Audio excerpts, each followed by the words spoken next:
Il est presque 15h30 ce samedi 11 janvier lorsqu'un tram en train de sortir du tunnel des Halles se met en attente et repart subitement en arrière dans la pente, percutant un autre tram situé quelques mètres en contrebas à l'arrêt-gare centrale dans le tunnel. Le choc est brutal. Nous sommes arrivés en sortant vers le hall. Tout d'un coup, on a senti que le tram repartait en arrière. Et puis, d'un coup, c'est un choc, une collision.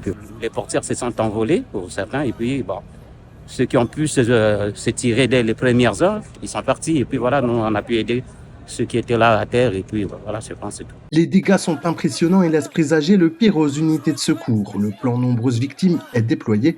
130 pompiers arrivent sur place, mais heureusement, il n'y a pas de mort ni d'urgence absolue.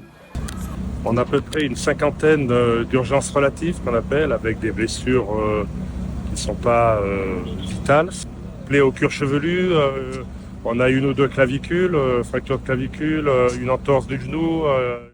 Une enquête devra déterminer les causes de cet accident. On ne sait pas ce qui a provoqué ce mouvement arrière du tram. Il faut vraiment que l'analyse de l'accident soit faite, que l'on comprenne ce qui s'est passé, que les conducteurs, après s'être remis de ce choc qui est très important, puissent nous expliquer exactement quelles ont été les manœuvres qu'ils ont opérées, comment ça s'est passé, et puis que les techniciens qui vont travailler toute la nuit pour rétablir la situation regardent les rames accidentées pour comprendre exactement les circonstances de ces accidents. Mais à ce stade, c'est beaucoup trop tôt pour essayer de trouver des explications. La dernière collision entre deux trams à Strasbourg remonte à 2014 à l'arrêt de tram Langstrauss. Il s'agissait là d'un défaut d'aiguillage.